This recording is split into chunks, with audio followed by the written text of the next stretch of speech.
half of the Burning River Sportscast. We have finally made it to post-LeBron Cavaliers playoff basketball. Lest we pass over this moment without proper regard, let us remember the last time that this team had a postseason without the kid from Akron.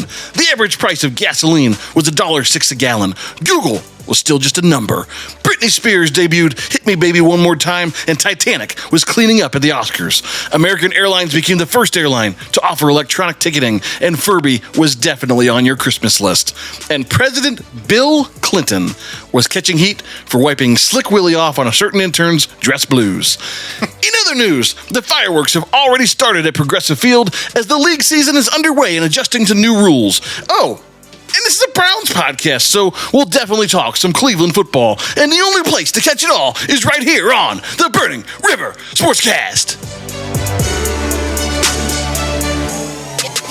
These are dope. Those are dope ass. Dope ass. Big jugs. I have no idea where I was going with that. All right, so these kids these days will never know. They're so soft. Yeah. Softer than Charmin. Hashtag flaccid. Hashtag Charmin. I don't know if we should talk about kids and hashtag flaccid in the same but I love mayo. Well, okay. Yeah. Well, that wasn't very nice. For those of you that aren't watching the broadcast copy, he just pointed at me and laughed. I've worked hard for this dad bod. We are officially bisexual for the rest of the off season. We're not bisexual. Bi-weekly for the rest of the off season. Yeah, I mean, old vintage Tiger had two things on his mind: winning and snatch, and that was it. So, I drink it black. Welcome into the Burning River Sportscast, presented by Tappan Media. I'm Kenny Thunder, alongside six-time International Cherry Pit Spit Contest champion and America's favorite vegan philanthropist, Red Hot Ronnie Jams. Ronnie, where can our crew find the best Browns pod in the land? You can find our podcast wherever you get your podcasts. I'm talking Apple Podcasts, Spotify, Stitcher, Google Podcasts, Amazon Music, Pandora, iHeartRadio, Pocket Cast, Castro, Good Pods, and so many more. So many more. So, what was your winning distance in the Cherry Pit Spit Contest? 79 feet. That's pretty good. That's good. World record was 69. Yeah, well, I got 79. So. Just shut them down. Yeah. Kenny, did you see the news about Dwayne Haskins this week? Yeah, Dwayne Haskins is getting Benoit over here. Dude, this thing was just wiggity and it was pretty sad, but it's just wiggity, bro. Yeah, so for anyone that doesn't know or hasn't been following this super closely, there was a lawsuit filed on Dwayne Haskins' I guess family's behalf or state's behalf. His wife filed it. And this comes straight from the Elsley law firm that is handling the case regarding the death of Dwayne Haskins. Florida Highway Patrol homicide report shows Dwayne was only feet away from making it safely across the roadway when he was struck and killed by the dump truck. The truck was going faster than a speed limit, carrying excessive cargo, had brake system issues, and was traveling on low-tread tires.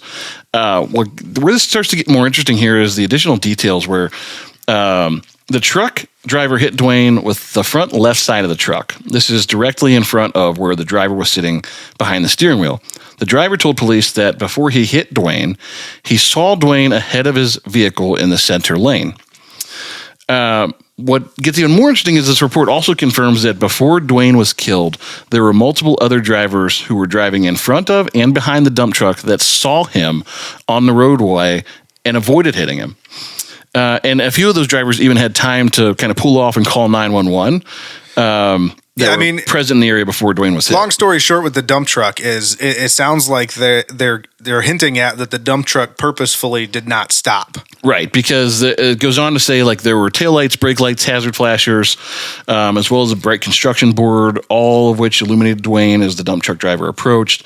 So there's just a lot of questions about like how did they manage to miss? How did they manage to actually hit him, given that he was essentially across the street? So there were some other things about maybe a watch that was stolen shortly before his death. So it starts to get into like being drugged at some point. Yeah, the initial reports, I remember the morning when it happened, they said potentially alcohol was involved. Yep. That was the whole thing, is that his toxicology came back and that he was under some sort of influence when he was doing all this. But it still seems like there's a lot of the details are very murky around that, because whether he was targeted and drugged, or it was a robbery conspiracy or something, or he was actually drunk, it's all still very bizarre. It is so weird because his family came out immediately and they're like, "Hey, guys, something's not right here. Just let this whole thing play out before you make any judgments on Dwayne, because you're going to find out some weird details that you would have never thought."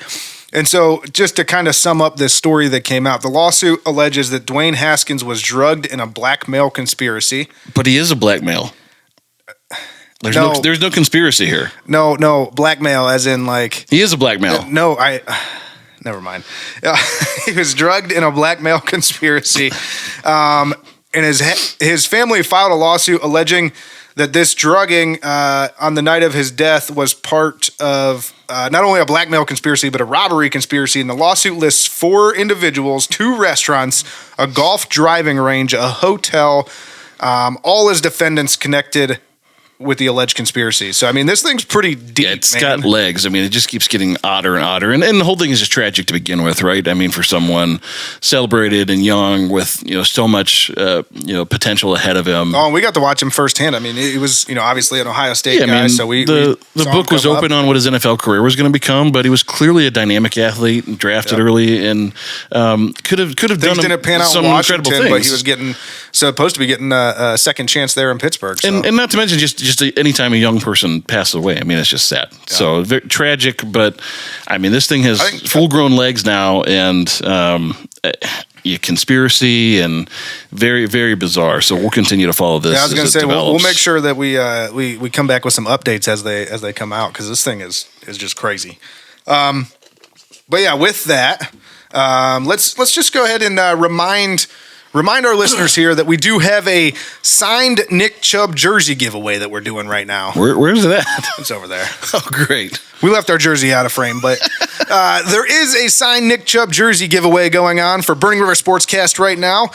Go to any of our social medias, click on the link in our bio, and get entered to win. Once you get entered, you will need to subscribe to our YouTube channel. Only YouTube subscribers are able to win this prize. But once you subscribe to our YouTube channel, about 20 other opportunities to earn entries will be unlocked so that you could keep earning and hopefully up your chances. Yes. So do all those things that it says to earn bonus entries, including calling the Burning River Sportscast Hot Take Hotline, correct? Hot Take Hotline! Hot Take Hotline. We'll talk about that later. But yes, call the Burning River Sportscast Hot Take Hotline. And get your bonus entries. Yep. So with that, let's get into the Burning River Rundown.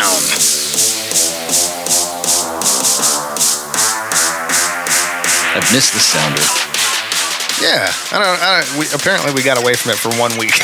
Our segments are hit and miss. We said this is going to be our off-season staple, and then we immediately got rid of it for 1 week. Anyways, it's back. We are in the Burning River Rundown. And we are back. To start the Burning River Rundown, did you see there's a Browns fan cruise? Yeah, I sent it to you. Yeah. Just so everybody at home knows, tickets range from $1,950 to $12,000 per person, per fan, as they list it. Interesting note here, though. I was looking through all the details when you sent it to me. Most cruises, when you go on a cruise, you get to choose whether or not you want to add a premium drink package on. It's optional. Not on this cruise. It's automatically added in. So to me, it just sounds like this is going to be an absolute shit show with Browns fans. So Johnny Manziel is not invited? He probably is. It says alumni, so they probably did invite him. It sounds like it's right up his alley, but he might be over there in XFL or something trying to get things going. I don't know. Truthfully, though, the tickets, I was surprised given that the alumni and giveaways and all the stuff that they're going to do on board. I thought were reasonable. For 2 people taking a vacation or something. For that, yes, I would agree with you. Have you ever looked up cruise prices, though? Well, yeah, and you can get cruise. Yeah, you can get cruise tickets cheaper if you want to stay in the bottom of the ship and stuff. But generally, if you're paying for ocean view anyway, anything with the balcony, you're looking at $2-3 grand a person. Yeah, so it's definitely reasonable for a vacation. I thought it was a little expensive for a cruise, but again, it's automatically adding in your premium drink package, and you get to do a bunch of events with Browns alumni and things. So. You get to play beer pong with Johnny Manziel. It's literally like games and shit that you play with the alumni. Yeah, and the alumni list is pretty long. There were like 10 or 15 names on that list. Were my boys in there? Your boys? Ernest Biner and Eric Metcalf? I want to say Metcalf is. I don't know if Biner was up, but he tends to go to a lot of those things. So we'll get that list and post it on the site sometime this week. Here's the bottom line for this thing. I think that Burning River Sportscast is going to do everything that we possibly can to get some seats on this thing, and maybe we'll do a pod from the fan cruise. We could just buy them. Well, that's what I mean. I'm gonna. Yeah, we'll try and make sure that fits into our schedule. You're about to have a baby, so yeah, this year, not next year. Yeah, I hope. Yeah, you might be on number 2 at that point. I mean, we're gonna try and get on this thing, and possibly do a pod from the ship. That would be pretty dope. That would be pretty exciting. But yeah, very cool. I mean, it seemed like it was almost one of those things that kind of seemed fake, like a joke at first. But like then I opened it up and was like, this is a legitimate. Yeah. Browns fan experience. It's legit. So. The one thing I did notice, did you see anywhere which cruise line they're using? So I saw they're using an event organization to set it up, but I didn't see anywhere the cruise line that it's actually using, so I think it's yet to be determined cruise line. It's either Carnival or Royal Caribbean, I believe. Either way, I mean it's going to be sick nasty. If you're a Browns fan, I guess. If you're not a Browns fan, you probably won't enjoy it. Yeah, don't go on that. don't do that. But we're going to try and be there. Yeah, so set sail with us, maybe. Yeah, set sail with us. I forgot to write down the date for this. I think it's like next March. March 2024, yeah. Yeah, so we're set sail with Burning River Sportscast on the Cleveland Browns fan cruise in March 2024. 5-night Caribbean cruise. I will say this too, real quick, just in general. If you've never left the country and you've never been to Jamaica, the Bahamas. You go to Jamaica like every year. It's incredible down there. So this is a cruise that I would definitely want to go on because I already love the destination ports. But if you haven't ventured outside or done like an all-inclusive at one of those places, I highly, highly recommend because those are great vacations. So this might be a kind of a cool way to taste some of that Caribbean experience. So next up here in the Burning River Rundown, OBJ to the Ravens, huh? So much to say about this. Just bizarre timing, it felt like already. Yeah. It felt like it was an awful lot of money for a guy coming off of 2 serious knee injuries that hasn't played football in over a year. Yeah. In the middle of a contract dispute over money. Oh, yeah. So here's the deal. First of all, I want to say OBJ, I actually like OBJ. I didn't mind him in Cleveland. I haven't minded him his whole career. I know there's a lot of OBJ haters out there. I like him, but now he's a Raven. So you know what we say to the Ravens? F them. F them all. So there's that. But second up, what does this mean for Lamar? Because here's my thing, right? Like you just mentioned, they guaranteed a guy who hasn't really played football, hasn't played a full season since he was with the Giants like 6 years ago. It's like ancient history at this point. Guaranteed him $15 million with up to $18 million possible in his contract. All while they're sitting there telling Lamar Jackson that the reason they're not paying him is because they're worried about his long-term health. And just the double standard here is absolutely glaring. And that they won't pay for that risk. Right. So, but here's the other thing too. You've got to imagine on some level that like OBJ and Lamar are probably boys. Like, Lamar tweeted out like a screenshot of them FaceTiming each other after. Like, does OBJ sign with the Ravens if Lamar isn't going there?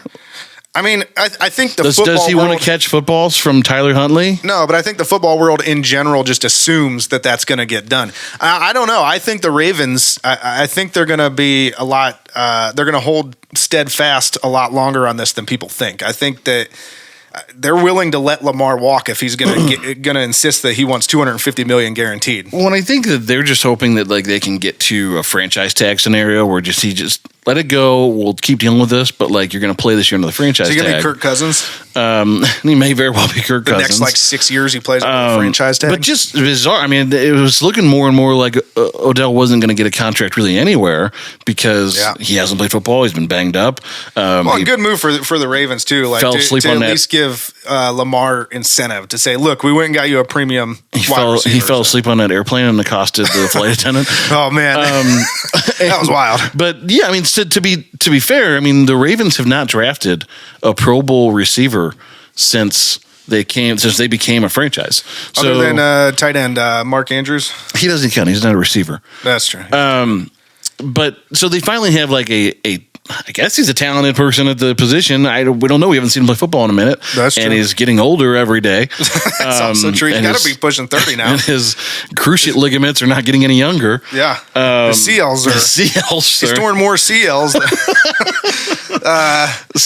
Yeah, but I mean, here's the deal. Bottom line, if they don't have Lamar Jackson, I'm happy because they're the Ravens, and Lamar Jackson's a tough quarterback to deal with. So, and again, I hate Lamar Jackson because he's a Raven, so F him. Well, now we definitely hate Odell. Yeah, F them all. I will say this. If Lamar goes back to the Ravens and they have Odell and he's healthy all year, I'm not excited about that at all from a Browns perspective. Well, especially because the Browns have a track record of as soon as somebody goes that used to play for the Browns goes to another team in the AFC North, we just get torched.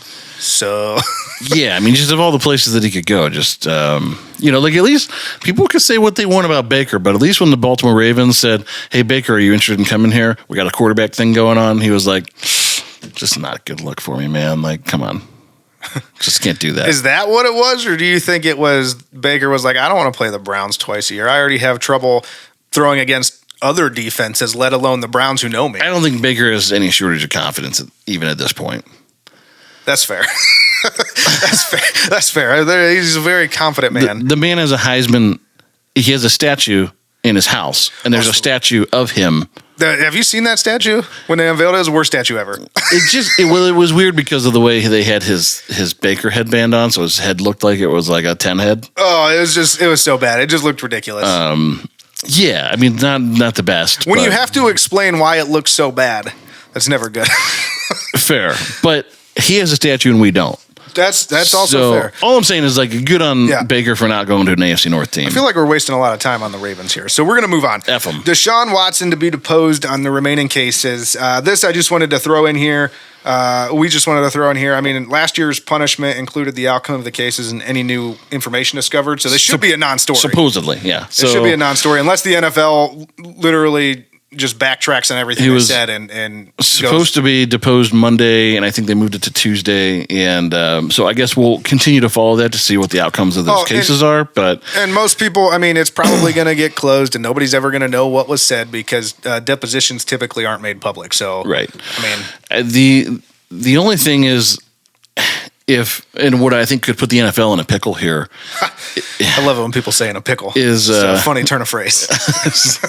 is if he ends up being found liable in one of these civil suits. If they take these to court and he loses effectively his position.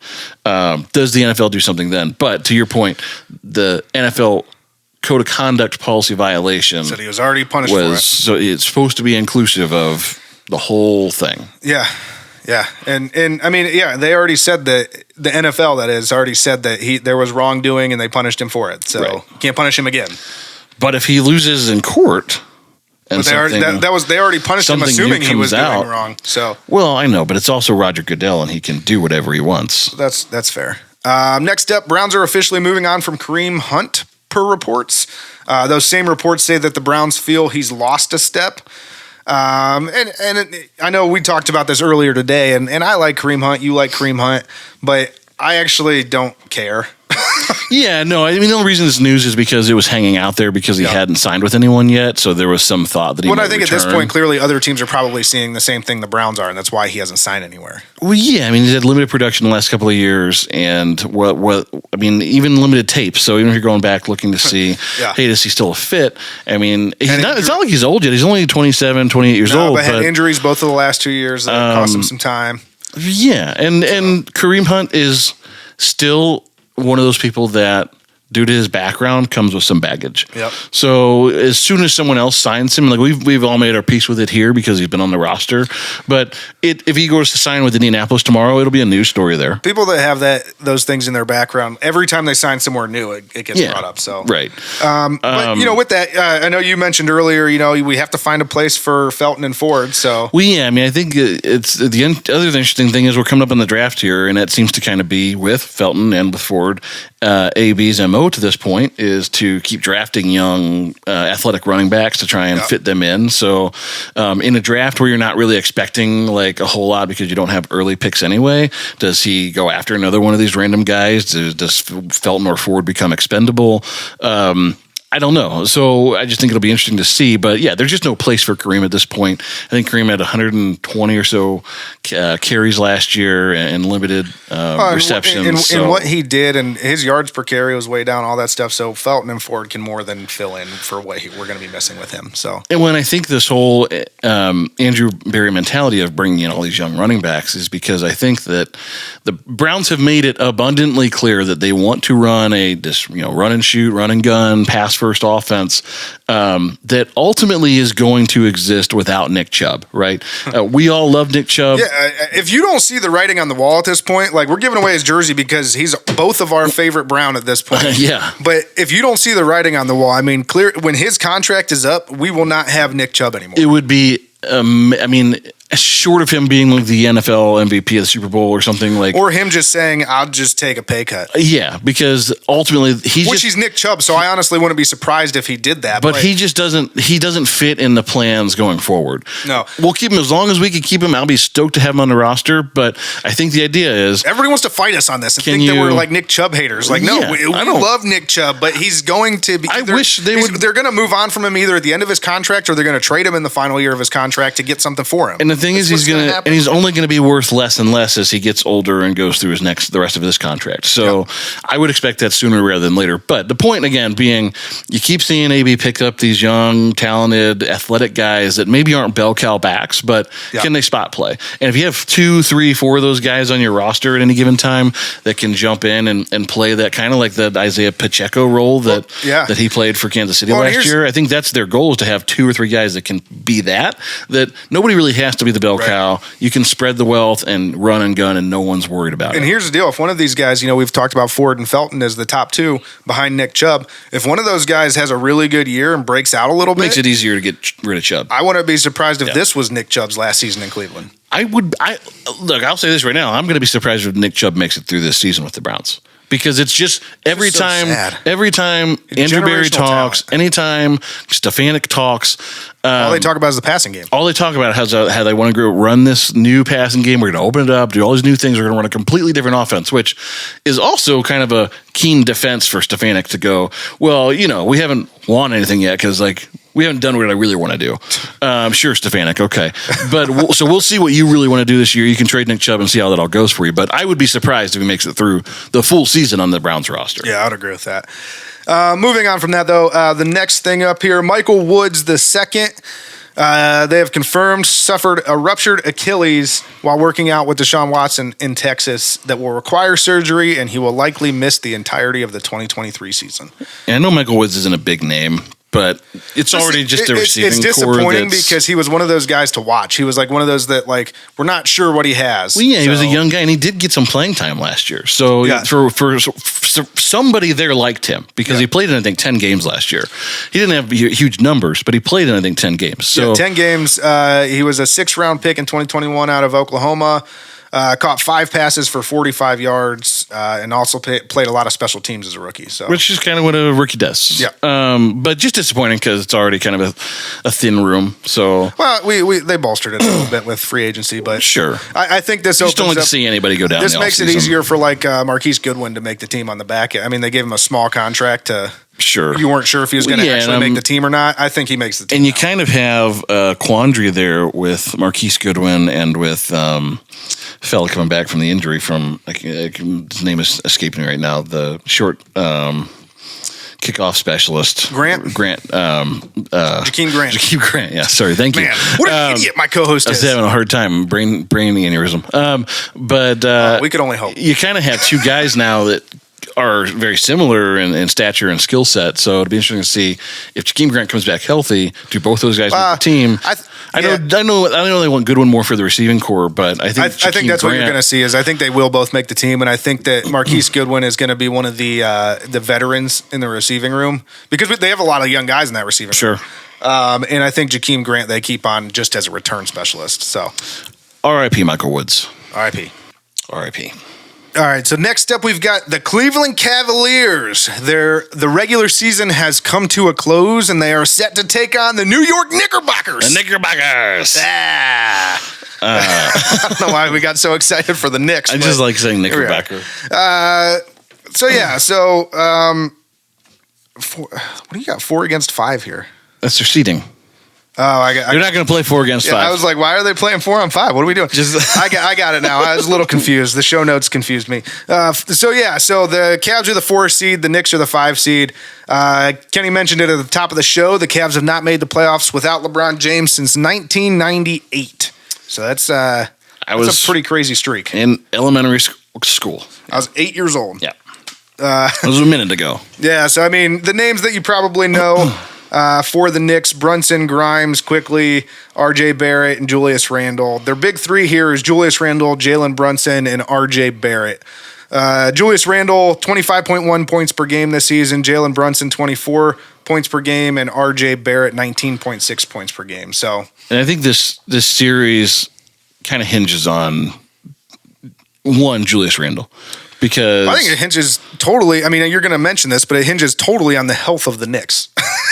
Well, yeah, but I think Julius Randle, he's their best player, right? Oh, by far. By far. And he hasn't been able to play, and he's still kind of day to day. Yeah. So currently, he's started doing shooting drills, but no contact still.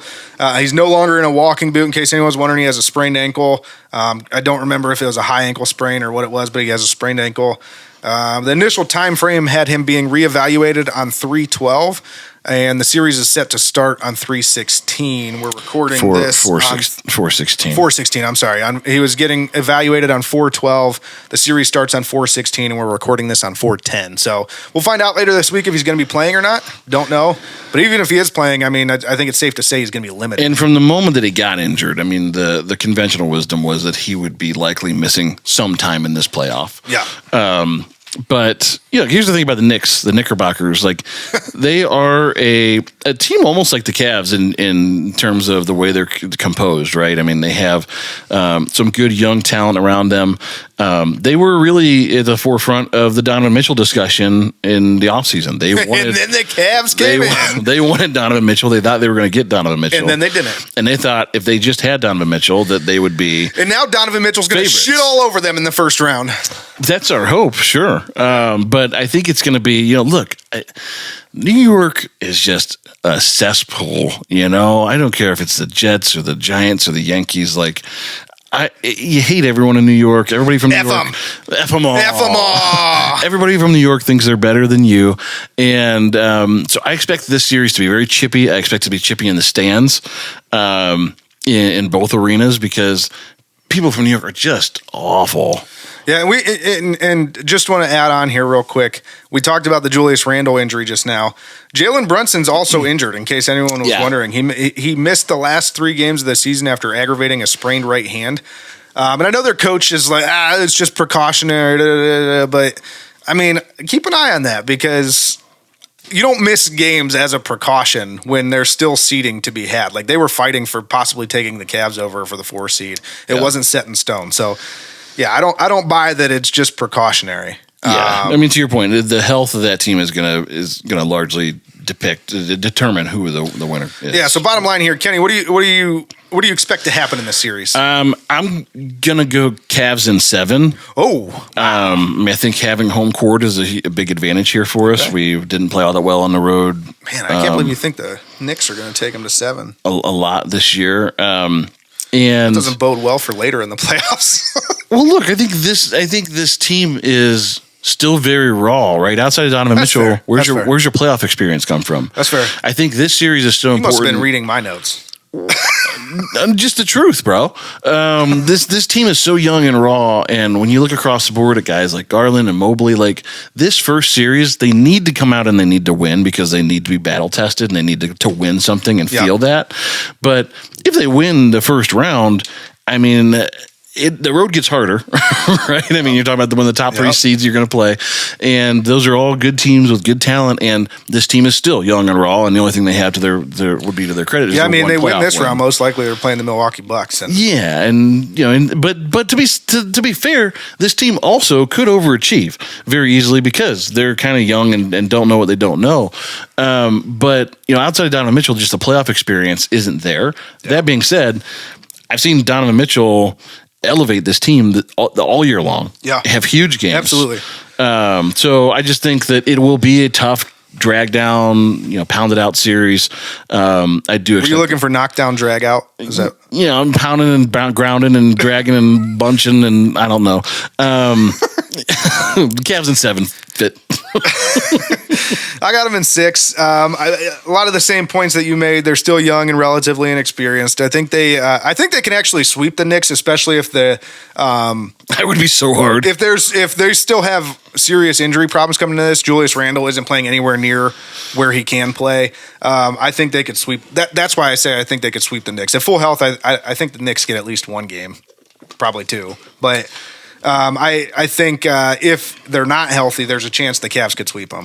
Yeah, I mean, I think the biggest thing is just the Cavs' inexperience here. Yeah, and on the flip side, I can see the Cavs dropping a game or two that they should have won because they're like, we didn't close out because we're young. But that being said, I think the Cavs on paper have the better roster. I think by far. I don't even think that's close. Yeah, I mean, I think the Cavs should win this series. Yeah, absolutely. It wouldn't be surprising for them to lose because the Knicks aren't bad, but. On paper, this is a better Cavs team than the Knicks team. Yeah, absolutely. And so, kind of, we talked a lot about Donovan Mitchell and that. Let's kind of review here. How do you think that trade worked out for the Cavs? I mean, I know that's kind of a dumb question because we all know it worked out well, but what are your thoughts on the trade and kind of what happened this season? Well, look, I think it was an interesting offseason, right? We already talked about, and no one knew or for sure we were going to get Donovan Mitchell, and then it happened, and so that was exciting. Nobody knew at all. It just kind of happened. He was negotiating with negotiating with other teams. Then all of a sudden, out of nowhere, Cavs land Donovan Mitchell and blockbuster trade. Yeah, I mean, just huge. So like the wind, he sweat.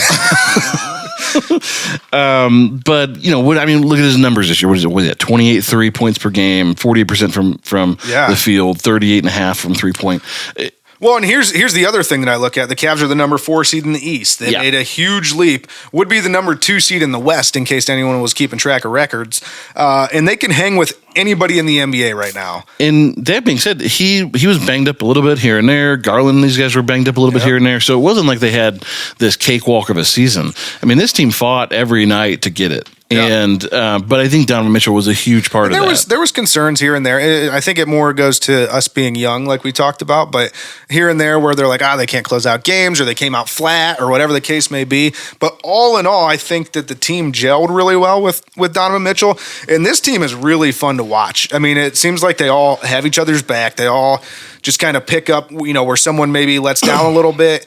It's a complete team. I talked about it earlier in the season. It feels almost like the Pistons of the early 2000s, where before they were all household names, it was just a bunch of decent basketball players playing well together, and they turned into a championship program. So yeah, those guys were a lot harder though.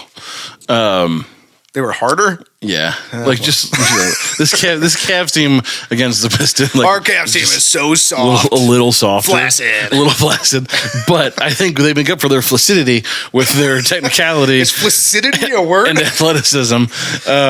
So, look, I just think Donovan Mitchell has elevated this team, like I said earlier, all year long, and has turned them into, could they have been an 8 seed with Sexton and absolutely? What's his face that they traded? Lauri Markkanen. That's probably where they were going to be. Is they were going to be in the lower half of the playoff seeding. But all of a sudden, Donovan Mitchell shows up, and now, like I said, I expected to win this series. I would not be surprised to see them take out a Milwaukee or a Philadelphia.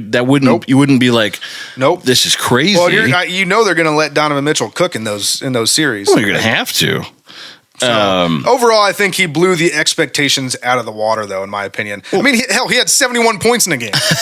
That's true. I mean, that's all I got to say. He had 71 points in a game. Yeah, I mean, worth every bit of the 3 first-round picks traded for him. Yeah, much better than advertised, I would say. And this Cavs team and this core is young and under contract. I'm excited to see Garland continue to develop, Mobley continue to develop the pieces that they have around these guys. So it'll be a really fun playoff series, and we'll continue to cover it after each game. So yeah. So next up here, we got the guard season kicked off, right? So let's fast forward a little bit through their first few games, and Travis Kelce threw out the first pitch at the home opener, and what the hell was that? I have this conversation with my wife all the time because, she's not athletic. No, overly athletic. Sorry, Christine, you're not athletic. She didn't play a lot of sports or anything in high school. But I'm just like, how do you not know how to throw a baseball? Because this happens. Let go here. This happens a lot, but it usually happens to your Taylor Swifts of the world, your 50 Cents of the world. How does Travis Kelce not know how to throw a baseball? This guy's he's a really athletic dude, elite athlete, one of the best in the world. Listen, I think it was less of that, and just I understand he plays in front of thousands of people every week when he's playing football. But he doesn't pitch in front of thousands. He doesn't even throw the ball for a living. It's a baseball. I understand, but if you watched it, he did try and wind up and throw some heat, and then he held onto the ball too long and threw it in the ground. So I give him. I'm not giving him a pass. I'm just saying, I think it's understandable. I haven't thrown a baseball since I was 13 years old. I guarantee I could throw a baseball right now. Just one. If I had to throw one. Listen, I think if you were playing catch with Travis Kelce, just not at the Guardians game, he probably would throw a baseball just fine. I just think that he was really nervous. For what? Everybody loves you. Everybody wants you, your hometown hero. I don't know, but the best part of it was he opened his jersey up and it had a shirt on that said, "I'm from Cleveland," and made it he was so proud. And then he just spiked the ball into the dirt. It's the worst. I just don't understand. Maybe that's what he was going for. He was doing a touchdown celebration. I saw that was his defense of it later, was that he's used to spiking the ball. Fair. Fair. My other question though too is because we've seen this so often now, and then you become a TikTok meme forever. Oh yeah. If you know you're throwing the first pitch, why don't you practice? Why don't you practice the week leading up to it? If you're I'm gonna throw some heat, why don't you just mark off 90 feet from your yard? You don't even have to practice a lot. Just throw 30 baseballs, and you're okay, I think I got this. I think I remember how. Yeah. Why is it not? It's like riding a bike. You do it a couple times, and you're just right back to it. Why don't they all do that? I don't know. And so what I also didn't like was that. Kelsey's obviously from Warrensville or Youngstown area, wherever they're from. And he had the shirt on that says hometown kid, whatever. After he Cleveland Heights spiked the ball, Cleveland Heights, yeah. After he spiked the baseball, Patrick Mahomes tweeted out that the Royals should give him another shot to throw the first pitch. Bitch, get out of here! You just want to it's just pandering. He would do it better here because this is his hometown. Get out of here, Pat Mahomes. Same as hometown. Act like you're the best quarterback in the NFL. Go pat your homes. Whatever that means. Listen, so we didn't really talk about the Guardians yet in this Guardians segment. So they are 6-4. They're first in the AL Central. Right this moment, they are losing to the New York Yankees. But so far, here's the couple things that I've gathered so far. Jose Ramirez is still Jose Ramirez. Josh Bell has been god awful so far. Worst Ramirez, trade ever. If you just judge it off of the first 10 games. Jose Ramirez's streak to start the year. It was so funny. I was with my mom this weekend, and she was like, "What's going on with Jose?" And I was like, well, let's see. The last guy to do what Jose did to start the season played in 1911. So I think he's okay. He'll be all right. Because he had a hit in every game to start the year. Yeah. So he's still, Jose's Jose. Like I said, Josh Bell, if you just base it off the first 10 games, he's the worst acquisition of all time. He won the game, though. What was that, last night? He hit the dribbler? Yeah, but his slugging percentage, which is what they brought him in here for, is like .051 or something. Because he's the worst. Because his batting average is 100. He's the worst. He'll get better. We're 10 games in, and he has to because he's the highest paid player on the team. On the flip side of that, though, Miles Straw, who everybody gave a bunch of shit last year because his batting was terrible, is off to a pretty hot start, and he's looking like, I mean, there's calls for him to move up to like leadoff or second hitter. So yeah, that's really nice to see him bounce back and have a much better start to this season. All in all, though, it seems to me that a lot of the themes that carried this team through last year we're still doing are still there. The one thing that I'm concerned about is one of the themes that was a negative for the Guardians team last year was getting from your starting pitching to your closer. Yeah. Those middle relievers at times were a liability last year, and seen a little bit of it already this year. So gone are the good old days of Andrew Miller. And hopefully, like with Tristan McKenzie coming back healthy, like all those things will help boost the bullpen in the right direction. But that's my only real concern is just kind of getting to the end of ball games with this team. Well, that's what I'm excited about. Is they're playing fairly well so far, and they're nowhere near full strength. So, and they started on the road really well. Yeah. And this team historically, even under Terry Francona, has not started seasons great. Right. They're kind of battling back to get to 500 early in the year a lot. Yep. And then they kind of gel mid-season. If we can hang out, several games above 500 and then kind of make it all click in the second half of the season, I'm going to see real good about that. Because then you'll win 101 games. Yeah. That's what I made you do that. Yeah, you talked we were going to gain 2 games. You talked me into that what one. An idiot. Anyways, new year, new rules for the MLB. Pitch clock. How do you think that's going so far? Yeah, so it's interesting. I think there's been a lot of reactions pitch around clock and batter clock. They both have one. The pitch clock. That's my first thing. There's like the batter clock, right? So it seems like a lot of clocks. It seems like there's a lot of rules. It seems like there's the only one that you actually see when you're watching it on TV, I believe, is the pitch clock. But it seems like there's a lot of rules to the clocks because, like, if there's a runner on base, they get less time versus if there's no one on base. Like, there's different. Like, I can't follow that yet because it hasn't been going on long enough. It's new. So as a pitcher, I would be concerned that I would forget, like, is it 24 or 18? What am I getting right now? Well, think about football, though. Football, it changes, too, like, depending on if the clock was stopped beforehand, whatever the case may be. So it's just like... Look, you can't compare baseball to football. Football's the perfect game. But outside of that, I mean, I think all the things that they wanted to achieve by having the pitch clock absolutely have come to fruition, right? I mean, the games are much shorter, absolutely shorter. Yeah, the Guardians have played 3 games this season that are under 2 hours and 15 minutes.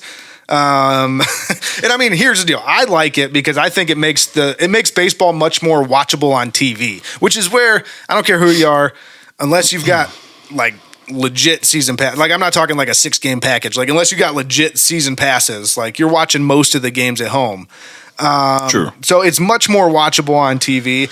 I think the stadium experience probably does take a hit a little bit because here's what I think of now when I'm thinking about going to a Guardians game. I'm probably not going unless it's a Saturday or Sunday doubleheader because I'm like, fight the traffic. I live downtown. in Akron. Yeah. I'm going to drive 40 minutes to Cleveland. It's going to take me 40 minutes to park. It's going to take me 30 minutes to get into the ballpark, and then I'm going to sit there for 2 hours. It costs you $50 to park, so that I can take 30 minutes to get back to my car, 40 minutes to get out of the parking space, and 40 minutes to get back home. Yeah, that ratio suffers. Yeah, like it's like double the time getting ready or leaving the game as it is actually watching the game. I think the other interesting thing too about baseball, and to me, baseball has always been a leisurely watch, whether I'm at home or at the game. I've said that all the time too. It's kind of like golf to me. I put golf on in the passively watch it, and you check it every so often.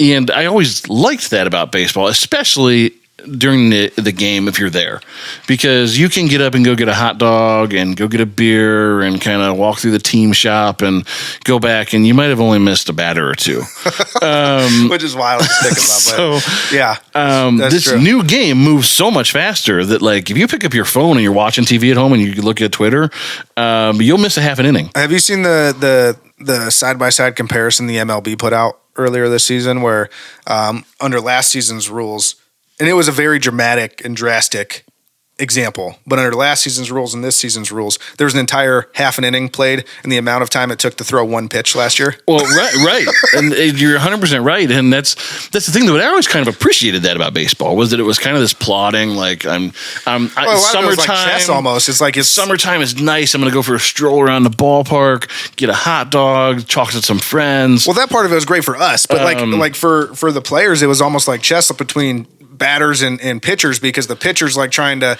slow play the batter, or the batter's trying to slow play the pitcher, or whatever the case may be. And that's the one negative that I see coming out of this is there's less time for that. Yeah. So there's less time for the mental game, which is really what baseball is about. It was that chess game, right? It was about. It's not anymore. It's not anymore. It's about scoring runs.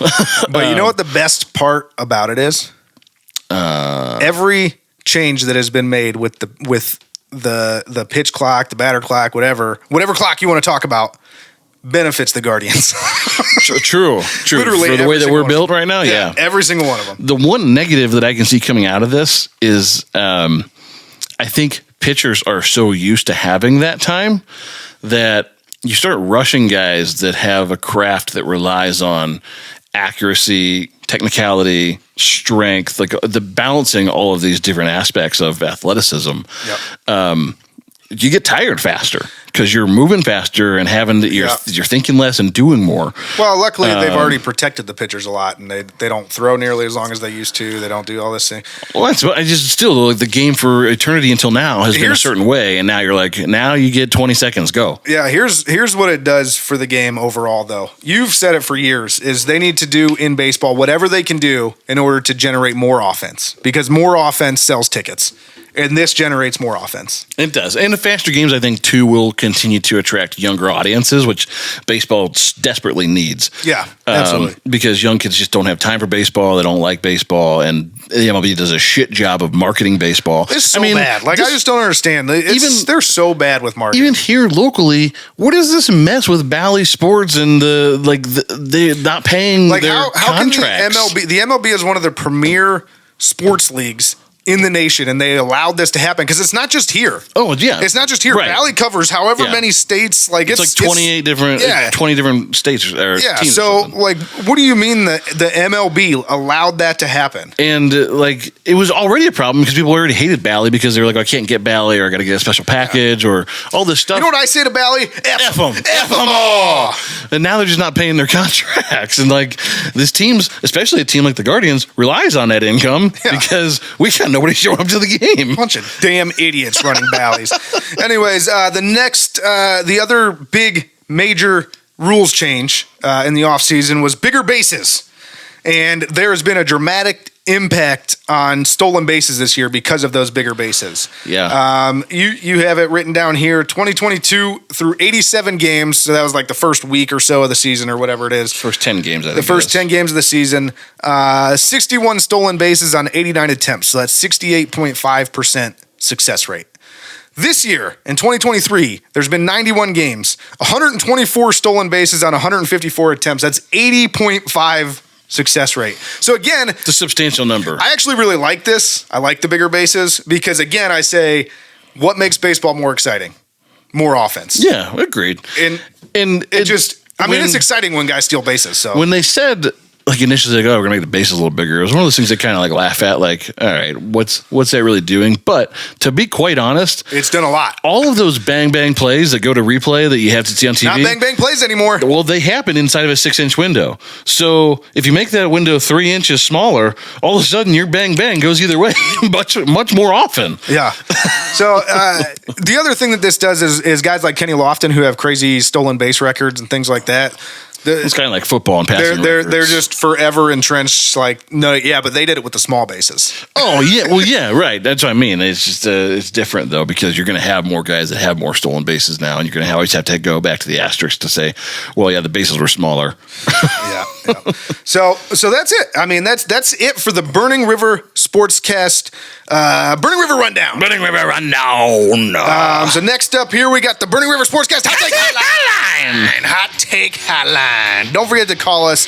Air your grievances that you have with us. If you hate us, let us know. If you hate us, let us know. Tell us about the Browns, what your thoughts are on the upcoming season. Tell us about the Guardians, how you think their season will play out, and tell us what you think the Cavs will do in the playoffs. Talk to us about a pitch clock. Talk to us about bigger bases, smaller bases, big jugs, bases. Sorry. What is happening here? I don't know. Either way, just give us a call. Operators are not standing by, but you can leave us a voicemail. 330-227-8080. 330-227-8080. 330-227-8080. Call us now. And before we get into our revenue break, I want to talk to you guys about something new for Burning River Sportscast. We now have merchandise. We do. We have hats. We have mugs. Flags. We have flags. We have T-shirts. F them all T-shirts. So if you want to F them all, where do you find a T-shirt? You can find our shop at thetapinmedia.com/shop. Go and get your gear now. Yeah. So with get one of these flags. These are dope. Those are dope ass. Dope ass. Big jugs. I have no idea where I was going with that. All right, so let's take that quick revenue break, and then we'll come back here, and we'll talk about the Browns' schedule. Kenny, you seen Ted Lasso yet? I am delinquent in my Ted Lassoing. Come on. Listen, it's a phenomenal show. You should watch it. My wife and I have watched season 1 and 2. We're currently, I think, season 3 is either almost done or it's airing right now. Either way, we're waiting for season 3, and we're going to binge watch that just like everybody else because nobody watches shows in real time. I'm a big binge watcher. But Ted Lasso, winner of 11 Emmy Awards, including back-to-back Outstanding Comedy Series wins in 2021 and 2022. Jason Sudeikis is a football coach leading a British soccer team. What he lacks in knowledge, he makes up for with optimism and biscuits. Yeah. So click the link in our show notes and get a free episode to see what all the hype is about. From there, you can subscribe and binge the rest of the series like everyone else has. Ted Lasso, streaming only on Apple TV. And biscuit? All right, so that's going to bring us into important Browns schedule dates upcoming. We don't really have a snappy header for this part of the show. Do you got anything? You got anything off the top of your head? Let's call it important Browns scheduled dates upcoming. Important Browns scheduled dates upcoming.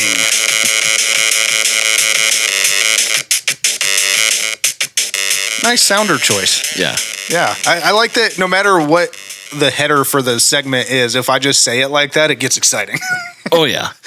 Anyway, so starting on April 17th, the Browns will begin the first phase of their off-season workout program as players gradually ramp up training for the 2023 season. The program, which is non-mandatory, is split into 3 phases.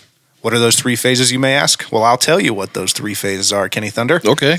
All right, phase 1, first 2 weeks of the program, which with activities limited to meetings, strength and conditioning, and physical rehabilitation only. So that's the first 2 weeks of the program. Like massages? Yeah, I see what you did there. Phase 2, that consists of the next 3 weeks of the program. On-field workouts may include individual or group instruction and drills, as well as perfect play drills, whatever the hell that means, and drills and plays with offensive players lining up across from defensive players, and it could be at a walk-through pace. No live contact or team offense versus team defense drills are permitted. What does this even mean?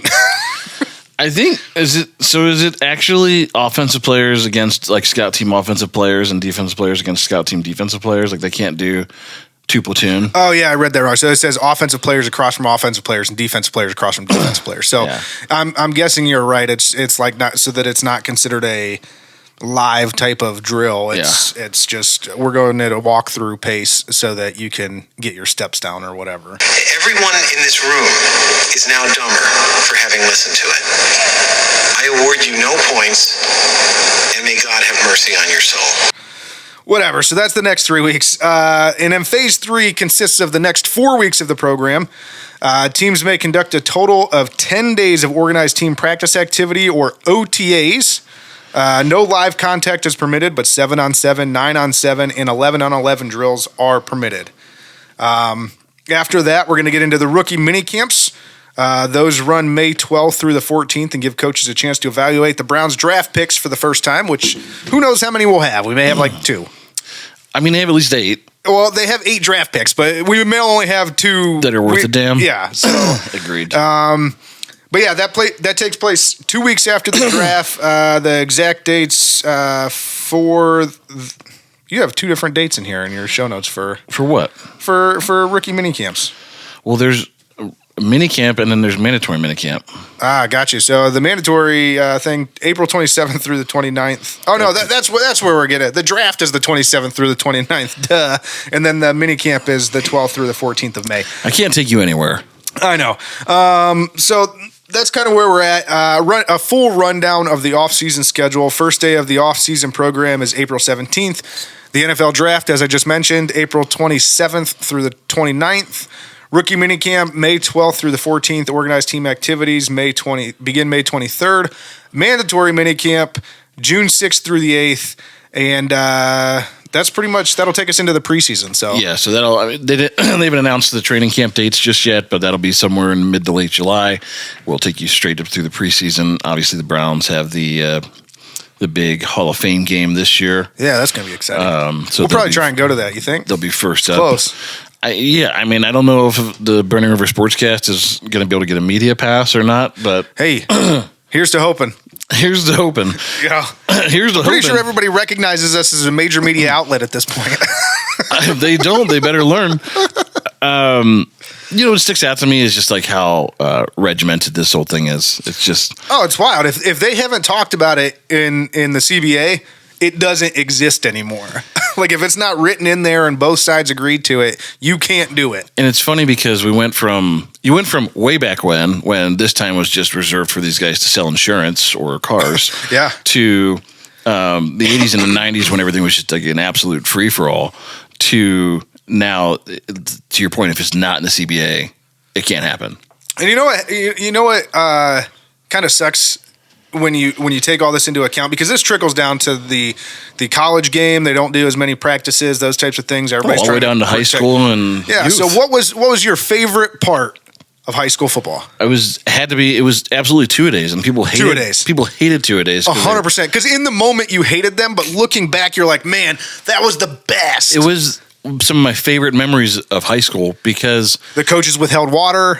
It was fantastic because it was just football all day long. Literally, you woke up, like I said, it was awful in the moment because you woke up, you went to practice, you practiced all morning, you got maybe half hour for lunch, and then you practiced all afternoon, you came home, died, and then went back and did it again the next day. Yeah, but you're just the camaraderie, you're just with your bros. Oh, yeah. I mean, the things, like I said, looking back, it was fantastic. The nonsense that we would get away with at lunchtime, and just the fact that do you remember grape tossing? Yeah, I mean, our quarterback threw grapes like 70 yards to one of our linemen who would catch them in his mouth. And I'm not okay, 70 yards is probably an exaggeration, but no joke, it was like 40 yards. Yeah, it was long ways. 40 or 50 yards. It was all the way across the field. It was impressive. But just the fact that it's from sun up till like 2 or 3 in the afternoon, it's just football. Yeah, it was the best. Playing football. It was as close no as... No worries, no nothing. You just played football. It was as close as you get to being a professional football player. Your job is football. Absolutely. And for 7 or 8 hours, you play football. Gone are two-a-days, not only for the pros in college, but most high schools nowadays don't even do them because... Yeah, I don't think they're allowed. Yeah, I think here in Ohio, I think OHSA has banned them. Yeah, so too bad. Too bad. These kids these days will never know. They're so soft. Yeah. Softer than Sherman. Hashtag flaccid. Hashtag Sherman. I don't know if we should talk about kids and hashtag flaccid in the same sentence, but I'll let you own that one. Anyways, next up. You can have it. Next up, I've got draft talk and potential mock picks with a question mark here. Look, we're going to get into the draft and kind of our talk about any mock picks or whatever you want to say about the draft in our next episode, which will air the day the draft starts. Draft day. Which is April 27th. Didn't want to get into it too much here. We don't have a lot of draft picks. We're not even picking until day, 3, 2? End of day 2? The third round, right? So end of day 2. And depending on how the time shakes out, who knows? So I mean, basically what we're going to talk about on the draft episode will be more than enough to preview the few draft picks that we do have in the late rounds. We've finally gotten away from the draft being our Super Bowl. It's the best feeling. I don't like we barely talked about the draft. We've mentioned it a couple times in the past few episodes. Like I said, we'll talk about it a little bit next episode, but we've barely talked about it, and I don't feel like we've missed a whole lot because, let's be honest, who we take in the draft is an absolute crapshoot because we don't have a pick till the third round. To AB's credit, though, I mean, he's picked some later round players that have showed up okay. Yeah, you mentioned in the top half of the show, too, the fact that he always takes a running back somewhere, Yep. which I'm sure we'll probably be looking at again this year. So. Yeah, but I mean, like MJ Emerson was a later round pick. Donovan Peoples-Jones was a later round pick. So both starters on our team and very productive ones at that. Yeah, so. I think they're gonna hope to find some diamonds in the rough there. But yeah, one note I have though about the draft that I won't let slide to next episode. Let's hear it. Did you see this shit with Will Levis come out this week? Will Levis is, I think, the most interesting prospect in this draft. You think this guy thinks Will Levis is the most interesting man in the world? I do. Oh my God. Listen, Will Levis, puts mayo in his coffee. Yes, he does. Oh my God. I was absolutely disgusted when I saw this, just because that just sounds gross. But second, I'm kind of a coffee snob. I like coffee. I can pick out different notes. I drink it black, and I can pick out different notes and tell you what's in my coffee, or at least how it was roasted. And Will Levis is over here putting fucking mayonnaise in it. That's the reason I would draft Will Levis. Well, you're an idiot. I love mayo. Well, okay. Yeah. Well, that wasn't very nice. For those of you that aren't watching the broadcast copy, he just pointed at me and laughed at my dad bod. All I can say is... I've worked hard for this dad bod. All I can say is if you asked me what your favorite condiment was, I would probably tell you mayo. Mayo, ketchup, ranch, honey mustard. All of the above. Barbecue. Yeah. Italian dressing. Yeah, but anyways, that was just the first part of it. He also eats bananas with the peel on. If it's sauce, I'll eat it. The bananas with the peel on was a little disturbing. Why? Why was it disturbing? No, just why does he do that? I have no idea. Just these two things tell me everything I need to know about Will Levis and what a freak he is. But Will Levis is an absolute Adonis. He's an Adonis. And he was injured most of last year. So I think that... So clearly he should be a high-level draft prospect. Well, I just think that he's not going to get the same kind of respect coming into this year's draft as I don't respect him at all anymore. As he could have if he had been healthy all last year. But this dude threw the ball at the combine harder than any quarterback ever. I mean, harder than Patrick Mahomes. What does that get you, though, on a football field? He can throw it really hard. Great. I don't know what it gets you. All I know is it gets you drafted. That's fair. That's a fair point. Anyways, so that's the only things I'll mention about the draft this week. We will move on from that. We'll talk about the Browns draft prospects in the next episode. But for now, let's go ahead and take a quick Masters moment.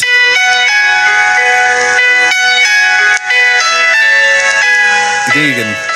Yeah, we're going to get sued for that. Maybe. All right. We'll find out. Cease and desist is on its way. Tradition unlike any other. It really is a tradition unlike any other. So quick story here. My brother-in-law got to go to the Masters this year, the practice rounds. And he came back with some stories. He said, first of all, it's like a picture. Like taking pictures of it does not do it justice at all of how just well manicured that course is, and there's not a single thing out of place. He said, like, you just look at it and you're like, it doesn't even look real.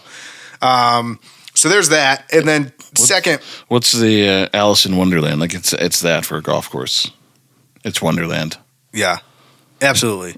Like it's just it seriously is though. Like I mean, it's just the most beautiful setting for a golf course I've ever seen in my life. Like it's insane. It's just ridiculous. And I haven't even been there in person. So, and then he also told me, he said, you wonder when you're watching it, you're like, how does everything look so perfect all the time? Well, he told me, he said they literally have hundreds of workers scattered around the golf course that literally if a pine cone falls, somebody runs over, picks it up and puts it in their pocket. So I can't imagine how big that pile of pine cones is somewhere in the back, but that's what they do. And so that's why you never see anything out of place when you're watching the broadcast. I mean, it's truly impressive. They take care of that golf course all year long like that. Because what is their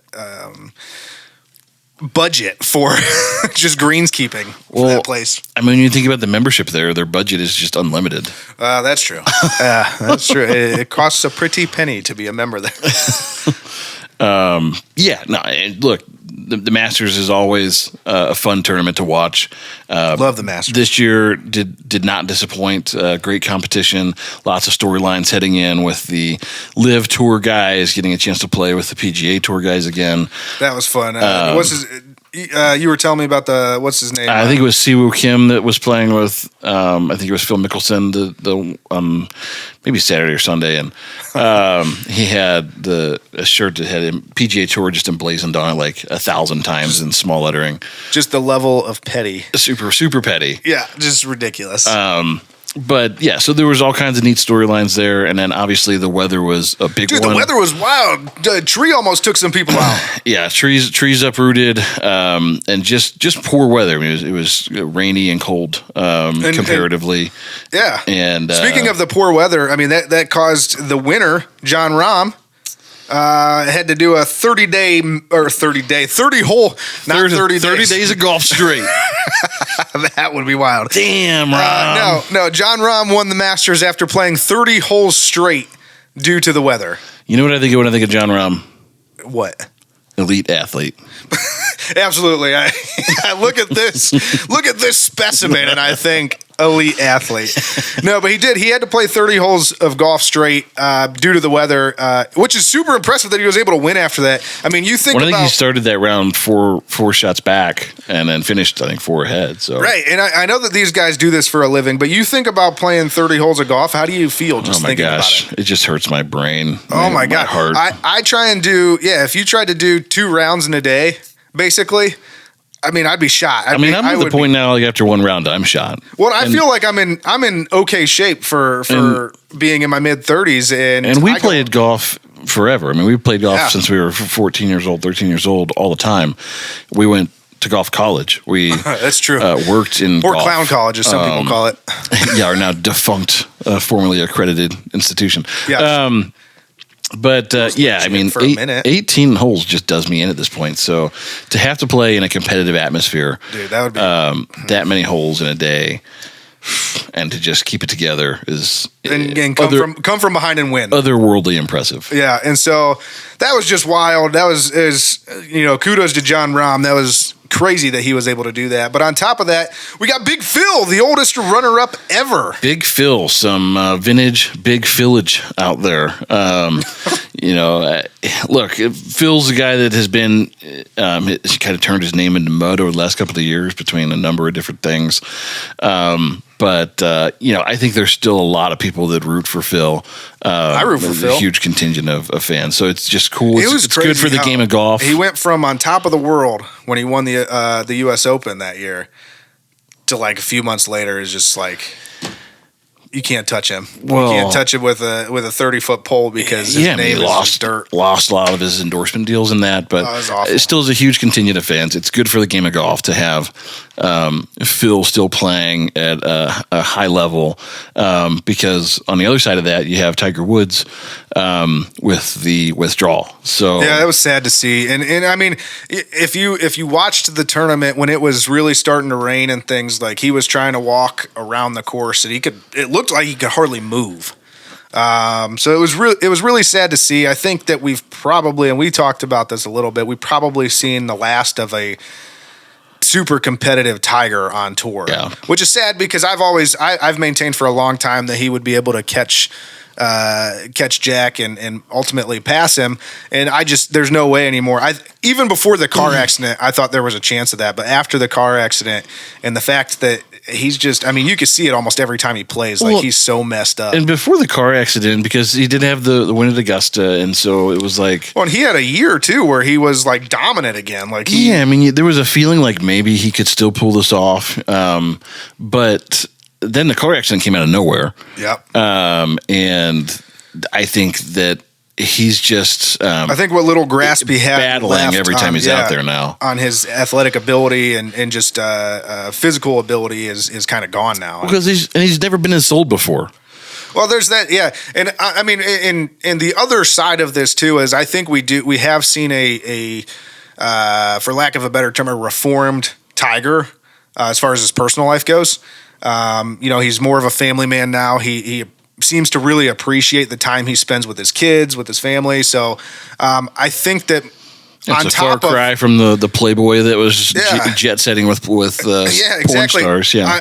On top of the fact that his body just can't quite hold up anymore, you've got the fact that he's not going to spend every minute that he has just devoted to practice time for golf because he wants to spend time with his family. He wants to have that relationship with his kids.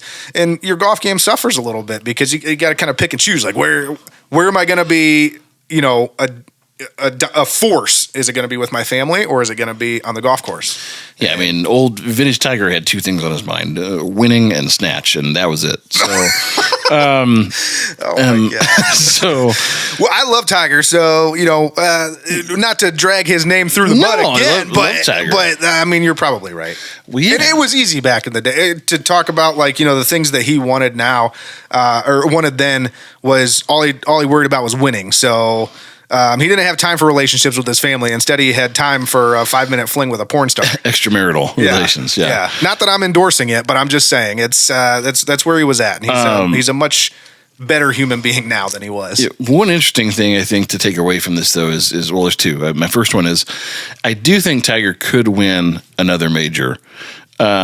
But I think it's one of those situations where everything has to be perfect. I think kind of like Augusta was. He's going to have to, be coming out of, playing golf for a few good weeks where he feels really healthy, and the weather is going to have to be perfect down to the tee times and his pairings. Like he's going to have to get good pairings. He's going to have to get good tee times where, he's not dealing with like either wet balls and dew in the morning and it's not overly hot in the afternoon. Usually he's going to have wet balls in the morning jumping off the green. So, it's wet balls and snatch. That's Tiger Woods for you in a nutshell. The other thing that I would point out though is, Tiger has kind of about-faced on this a little bit and has talked now about wanting to play on the Champions Tour. And dude, this guy with being able to ride a cart, play in 3-day tournaments, dude's gonna be a monster on the Champions Tour. He's going to win almost every tournament. He could turn the Champions Tour into legitimate TV because people will watch Tiger Woods even if he's playing against geezers. Yeah, and he's going to shit all over them. Yeah, I would think so. I mean, right now the biggest draw on the Champions Tour is John Daly. And there's a couple. I mean, you got Bernard Langer and those guys out there, and the biggest draw on the Champions Tour is John Daly.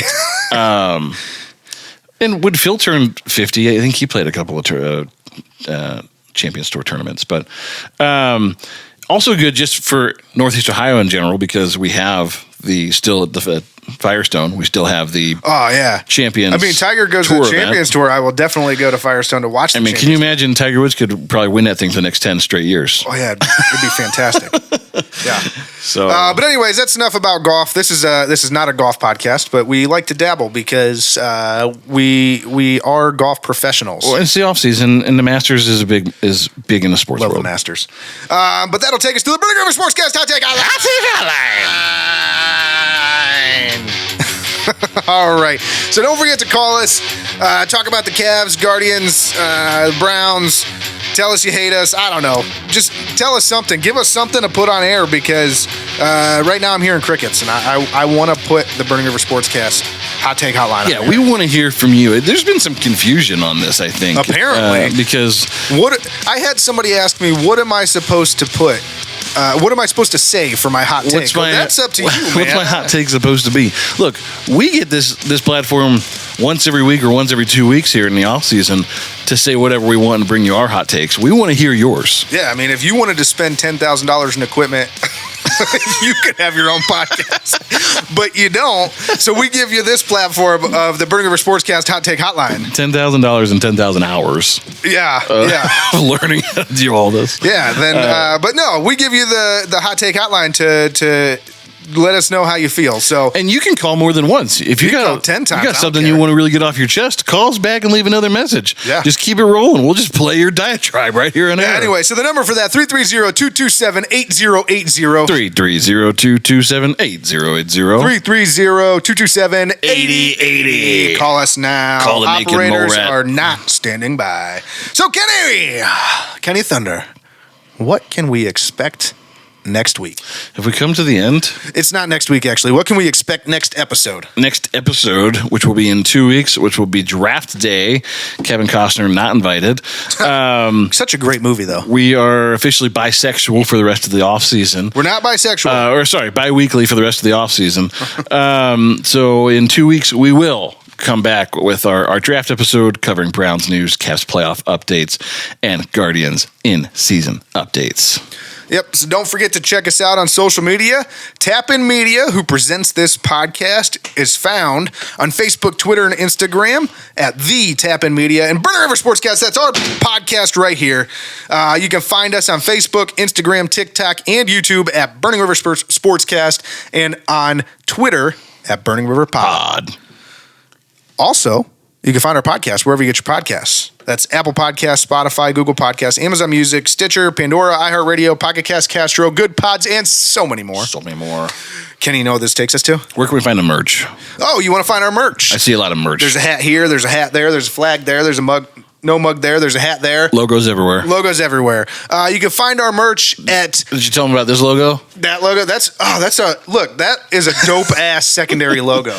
So it's a flame. Teardrop. It's a water drop with a flame. That's a flame In the water. on water With fire. The river's on fire in the River's water on drop. fire So in it's fire water in it's fire burning- water on fire water. It's a Burning River Sportscast. Burning River Sportscast. Burning River. That's it. You can find all of our merch though at thetapinmedia.com/shop. thetapinmedia.com Yeah. /shop. So that's where it's at. But Kenny, do you know what this takes us to? It is time for Facts Facts for for Days.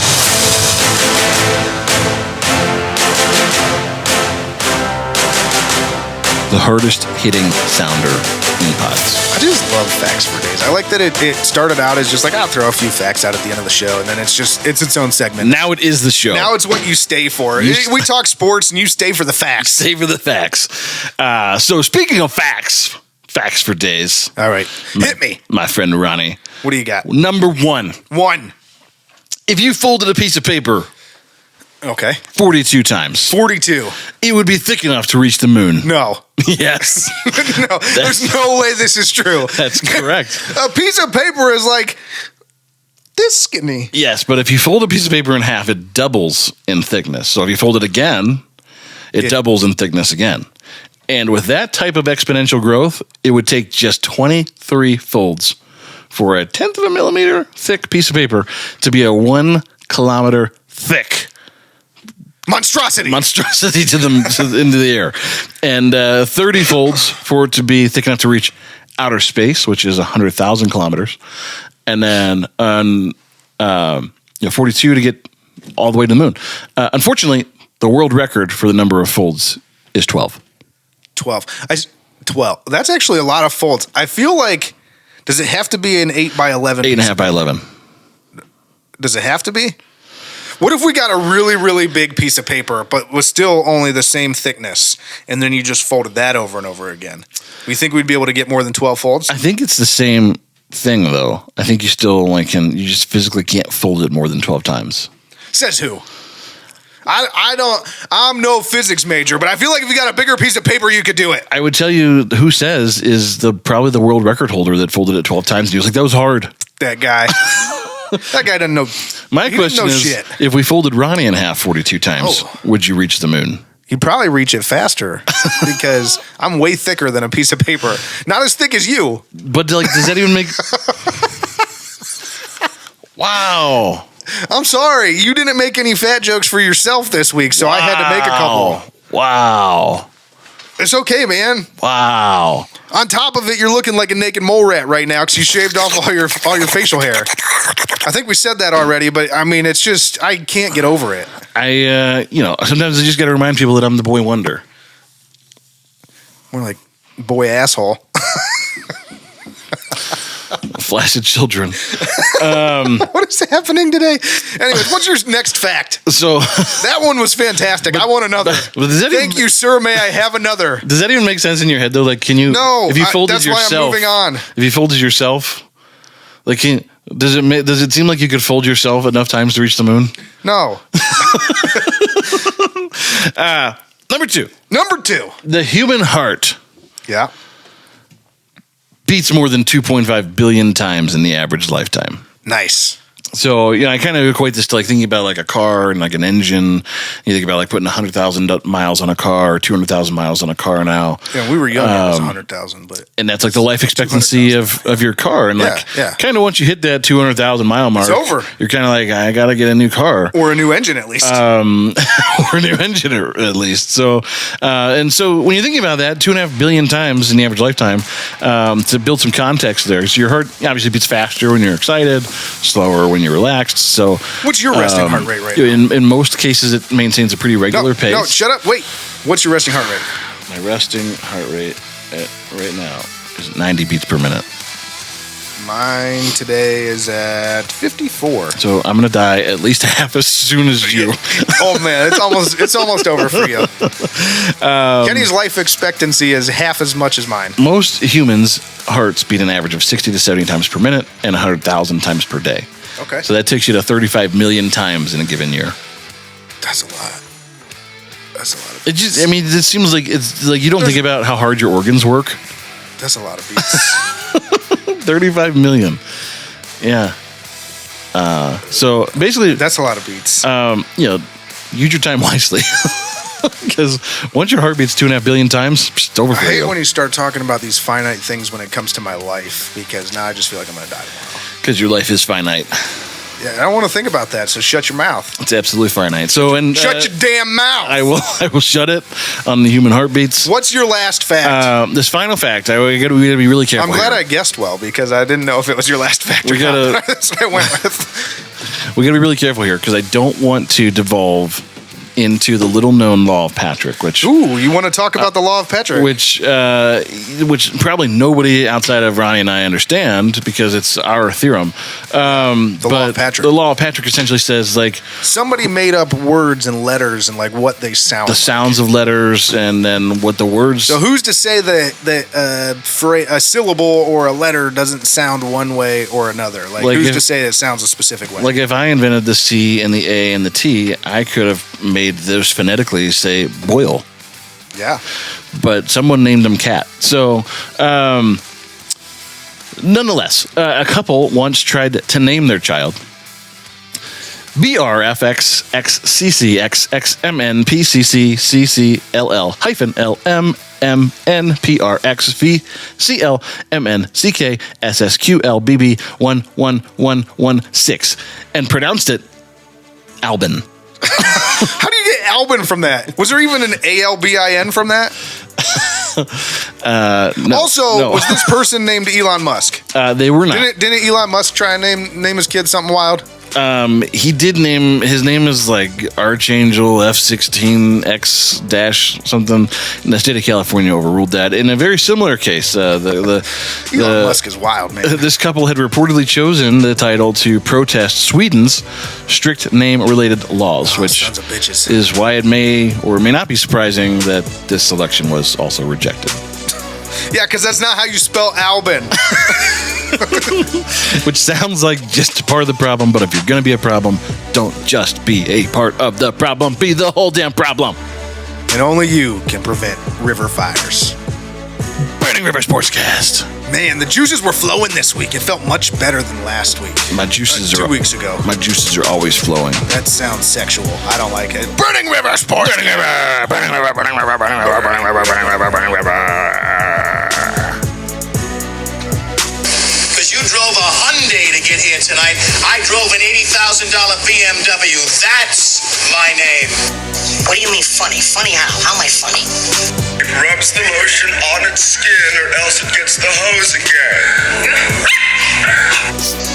I desperately want to make love to a schoolboy. Man, I'm glad I called that guy. Motorboat? You play the motorboat? You But you wholesale are you? We're through. That's right. We're through. We're through forever.